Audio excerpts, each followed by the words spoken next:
오늘 사마리아 여자의 생각이 변하고 믿음이 변하고 행동이 변하는 이 모습을 통해서 가르침이라는 것이 단번에 이루어지는 것은 아니지만 결국은 거듭나고 성장하여서 변화되는 성도를 만들어갈 수 있다는 것을 오늘 이 말씀을 통해 우리가 배울 수가 있습니다.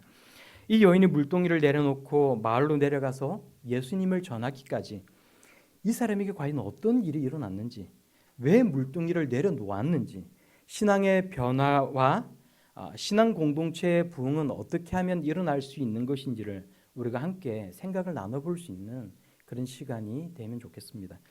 오늘 이 이야기는 사마리아 수가라는 동네에서 일어났어요. 제자들과 길을 가시던 예수님께서 피곤하셔서 우물가에 앉으셨습니다.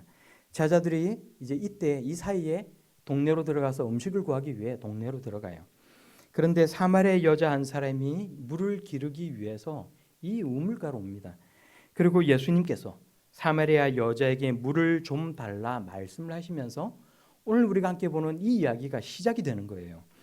사마리아 여자가 예수님께 묻습니다. 당신은 유대인으로서 어찌하여 사마리아 여자인 나에게 물을 달라고 하시나이까? 사마리아 여자가 예수님께 이렇게 물었던 이유가 있어요. 당시의 유대인들은 사마리아 사람들과 전혀 상종을 하지 않았기 때문에 그렇습니다. 오늘 본문 말씀 27절 말씀을 우리가 함께 보면 제자들이 마을에 먹을 것을 구하러 갔다가 이제 막 돌아와요. 그리고 예수님께서 사마리아 여자와 대화를 나눈 것을 보고는 이상하게 생각을 합니다. 우리가 27절 말씀을 이왕이면 함께 보고 다시 한번 같이 읽어보도록 하겠습니다. 27절입니다. 함께 읽겠습니다. 시작. 이때 제자들이 돌아와서 예수께서 여자와 말씀하시는 것을 이상히 여겼으나 무엇을 구하시나이까? 어찌하여 그와 말씀하시나이까? 묻는 자가 없더라. 아멘. 제자들이 생각했다는 거예요. 예수께서 왜 사마리아 사람, 그것도 사마리아 여자와 대화를 하고 계시는가? 도대체 무엇을 부탁하고 계시는가? 직접 물어보지는 않았지만 이해할 수 없는 모습을 보았다는 겁니다. 당시에 유대인들이 사마리아 사람과 상종하지 않았던 이유가 있습니다.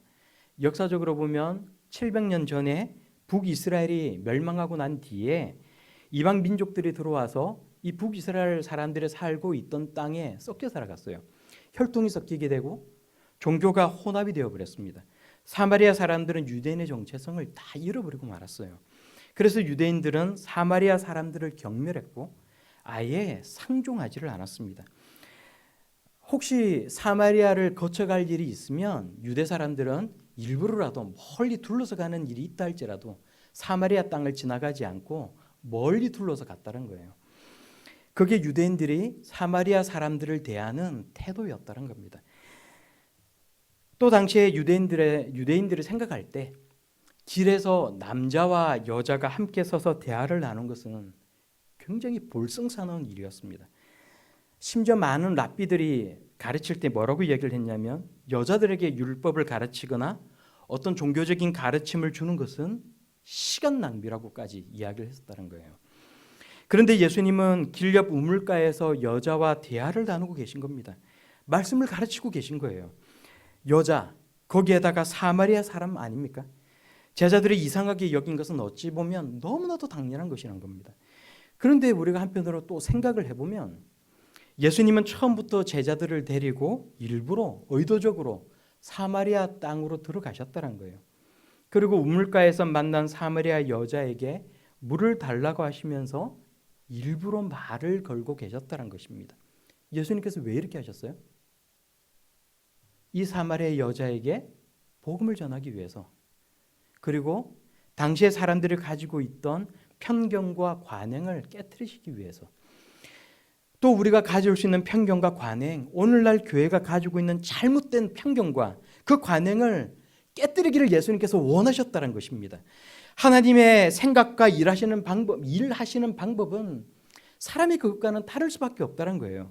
오늘 하나님의 생각과 방법이 우리와 다르다는 것을 생각하는 것은 오늘 이 본문 말씀을 보면서 그런 생각을 가지는 것은 굉장히 중요합니다. 하나님은 사람들의 편견을 깨뜨리시고 소외된 사람, 차별당하고 부정하게 취급받는 사람들을 찾아가십니다. 그리고 우리에게도 찾아가라고 말씀하세요. 오늘날 우리의 편견을 깨고 우리의 관행을 깨뜨리고 하나님께서 원하시는 것, 하나님께서 이루고자 하시는 것을 우리에게 하라고 말씀하시는 겁니다. 예수님이 본을 보여주신 삶의 방식을 따라 살아가는 것, 그것이 그리스도인의 영성이고 예수님께서 살아가셨던 삶의 방식을 따라 사는 그런 영성 깊은 성도들의 삶의 방식이 된다는 것입니다. 되어야 한다는 것입니다. 내가 지금 해야 될 것, 우리가 지금 해야 될 것이 무엇인지 하나님께 묻고 구할 수 있는 그런 성도들이 다 될 수 있기를 바랍니다. 오늘날 우리의 편견을 깨고 우리의 관행을 깨고 하나님께서 하라고 하시는 것을 해 나아갈 수 있는 그런 성도들이 다 될 수 있기를 바랍니다. 교회를 향한 내가 가지고 있는 어떤 편견을 깨야 될지, 사람을 향한 어떤 편견을 깨고 일터에서 어떤 관행을 내가 바꾸고 세상을 바라보는 어떤 시각을 바꿔 나가야 할지, 생각이 바뀌고 사고방식이 바뀌고 살아가는 방식이 변할 수 있는 그런 저와 여러분들이 다 될 수 있기를 바랍니다. 그러면 오늘 이 본문 말씀을 통해서는 하나님께서 우리들에게 무엇을 원하고 계십니까? 첫째는 하나님을 깊이 알아감으로써 우리 삶의 방식이 변하기를 원하시고 계신다는 거예요. 사마리아 여자가 예수님을 부르는 이 호칭을 여러분 한번 생각을 해보세요. 오늘 우리가 보신 이 본문 말씀 앞부분에 있는 내용이지만 워낙에 유명한 내용이기 때문에 여러분 많이들 알고 계시지 않습니까? 호칭을 보면 이 사람이, 이 여자가 가지고 있던 그 인식과 믿음이 어떻게 변해가고 있는지를 우리가 알 수가 있어요. 예수님이 처음에 이 여자에게 물을 달라고 말씀하실 때 이 사마리아 여자는 예수님을 뭐라고 불렀어요?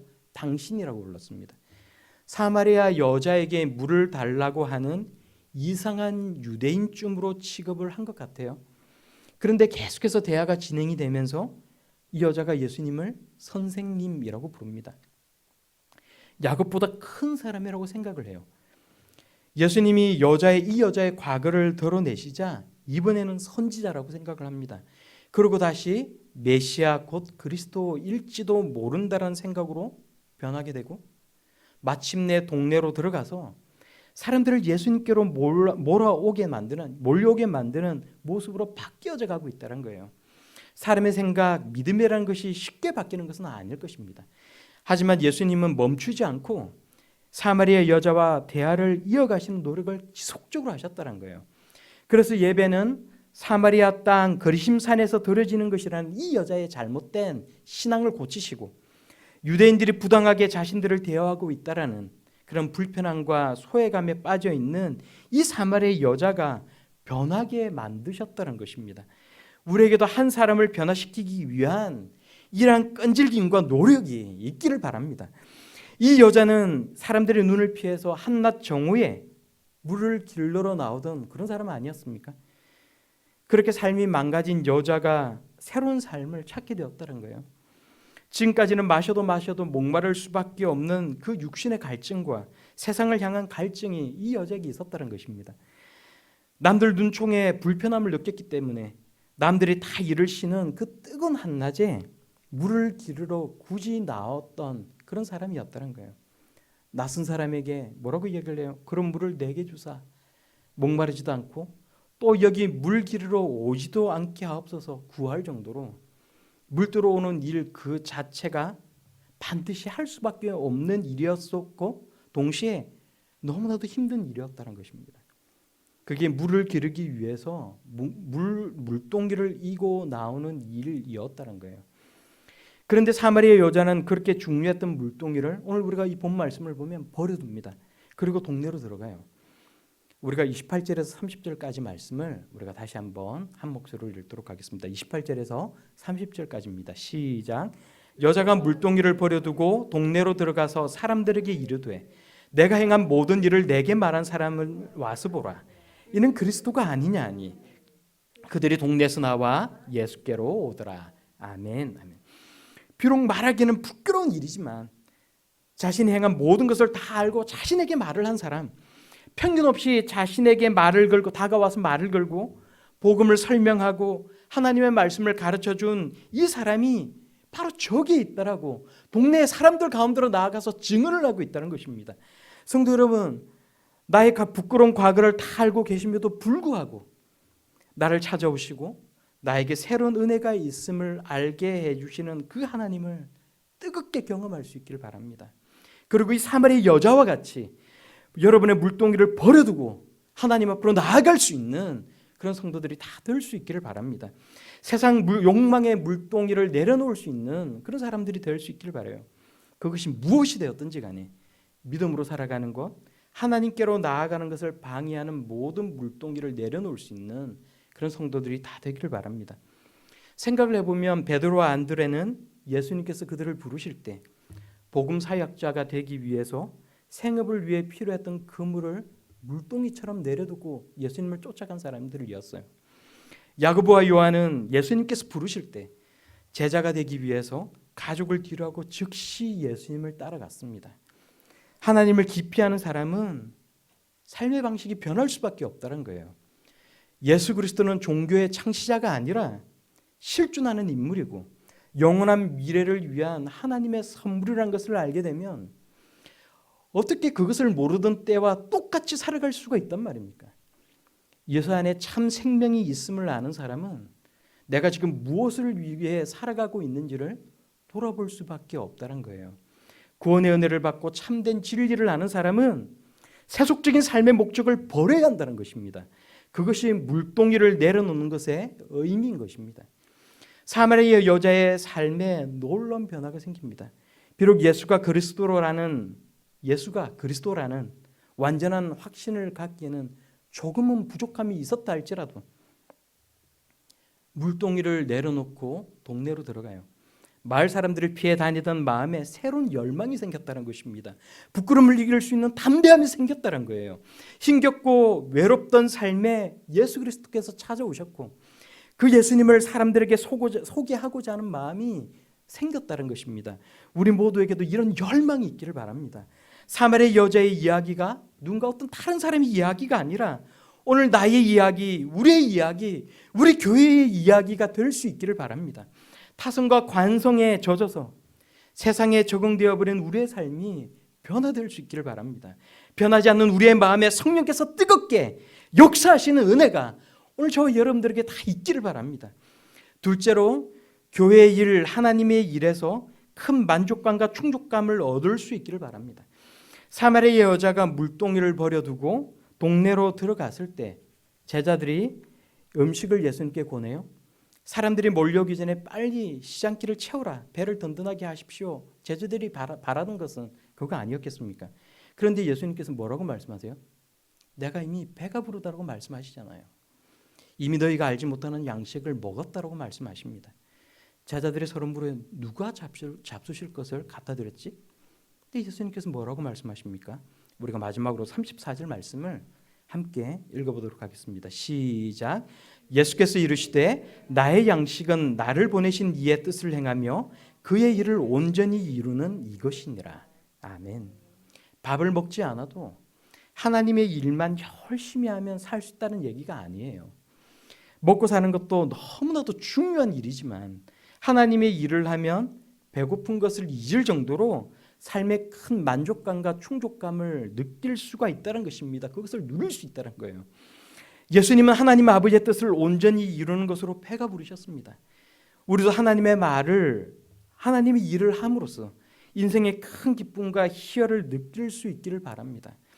우리가 물동이를 내려놓을 때 예수님은 우리를 향해 배가 부르다고 말씀하십니다. 하나님보다 앞서는 세상의 일, 바뀌지 않는 세상의 가치관을 우리가 내려놓을 때 하나님의 뜻이 이루어지는 것입니다. 세상에서 우리가 가진 직업을 가지고 자신의 일대에서 열심히 사는 건 물론 그것도 하나님께서 정말로 기뻐하시는 일이에요. 그러나 그 일이 하나님을 예비하는 것보다 앞서고 교회가 해야 될 본질적인 일보다 앞서서 혹시나 지금도 세상의 물동이를 가슴 속에 품고 있지는 않은지 우리 모두 생각해 볼 수 있는 시간이 다 되기를 바랍니다. 우리가 함께 교회의 본질적인 일을 할 수 있으면 너무나도 좋겠어요. 예배하고 찬양하고 지역을 섬기고 봉사하고 친교하는 건 다 교회에 너무나도 중요한 사역입니다. 우리 교회의 중점 사역이기도 해요. 그렇지만 그것보다 더 중요한 것이 있습니다. 예수님께서 말씀하셨어요. 마태복음 28장의 마지막에 예수님 말씀을 보면 너희는 가서 모든 민족을 제자로 삼아 아버지와 아들과 성령의 이름으로 세례를 베풀고 내가 너에게 분부한 모든 것을 가르쳐 지키게 하라. 너희는 가서 모든 민족을 제자로 삼으라. 내가 스스로 성경을 통해서 성경을 통해서 세상을 바라볼 수 있을 정도는, 최소한 그 정도는 되도록 하나님 말씀을 내가 배우고 나와 같이 세상을 보는 시각이, 나처럼 그 시각이 바뀔 수 있도록 다른 누군가에게 하나님 말씀을 가르쳐 줄 때 예수님께서 배가 부르다고 말씀하신다는 거예요. 우리는 큰 만족감을 느낄 수가 있다는 것입니다. 한 사람이 진짜 그리스도인이 최소한 다른 두 사람에게 하나님의 말씀을 가르치고 그 두 사람이 각각 또 다른 두 사람에게 말씀을 가르치고 교회로 데리고 나오면 교회에 참된 부흥이 일어날 수 있는 것입니다. 사람 숫자가 중요한 게 아니에요. 이런 게 진짜 교회의 본질적인 사역이 맞는가? 이런 얘기를 들어본 적이 없는데, 여러분 그런 편견을 깨고 하나님의 말씀과 방법에 집중하는 그런 시간이 될 수 있기를 바랍니다. 몇 명에게 말씀을 가르치느냐 전하느냐 그것이 중요한 것이 아니라 모든 성도는 다른 사람을 예수님의 제자 삼을 수 있는 그런 사람들이 될 수 있어야 된다는 거예요. 제자 삼는 성도가 될 수 있어야 한다는 것입니다. 내가 먼저 제자가 되고 나 같은 다른 제자를 만들기 위해 사람들 속으로 나아갈 수 있어야 된다는 거예요. 그것이 교회의 본질적인 사역이라고 예수님께서 말씀하시고 계신다는 것입니다. 전도 행사를 하거나 안락한 교회 시설을 만들거나 아이들을 데려오기 좋도록 좋은 프로그램을 잘 갖춰놓는 것도 나름의 좋은 전도의 방식이 될 수 있어요. 그러나 예수님이 우리에게 가르쳐주신 본질적인 교회 사역은 그게 아니라는 겁니다. 이럴 때 우리는 본질적인 방법으로 돌아갈 수 있어야 된다는 거예요. 우리의 생각과 방식을 포기하고 하나님의 방법으로 돌아가야 한다는 것입니다. 말씀으로 훈련받고 믿음을 가지고 하나님을 알아가는 사람은 어떤 어려움이 있어도 절대로 신앙을 포기하지 않아요. 쉽게 왔다가 쉽게 떠나가지 않습니다. 느리지만 가장 확실한 방법은 우리 모두가 예수님의 제자가 되어서 다시 사람들을 제자로 만드는 일을 하는 것이라는 거예요. 기독교라는 종교를 믿는 종교인을 만드는 것이 아니라 거듭나고 성장하여서 변화되는 성도들을 만들어 나가는 것, 그것이 예수님께서 우리들에게 원하시는 사역이라는 것입니다. 자신이 제자를 만들면, 내가 누군가를 제자를 만들면 전도하고 데려와서 그 사람을 단순히 데려와서 자리를 채우는 것이 아니라 내가 누군가를 제자를 삼기 위해서 하나님 앞에 눈물로 기도하고 그 사람을 제자 삼기 위해서 하나님 말씀을 가르치면 정말로 한 영혼이 얼마나 소중한지를 깨달을 수가 있어요. 다른 사람이 채워놓은 그 한 사람의 영혼이 얼마나 귀한 영혼인지를 알 수가 있습니다. 정말로 예수님의 마음을 알 수 있게 되고 하나님의 마음으로 세상을 바라볼 수 있고 교회를 바라볼 수가 있게 되는 것입니다.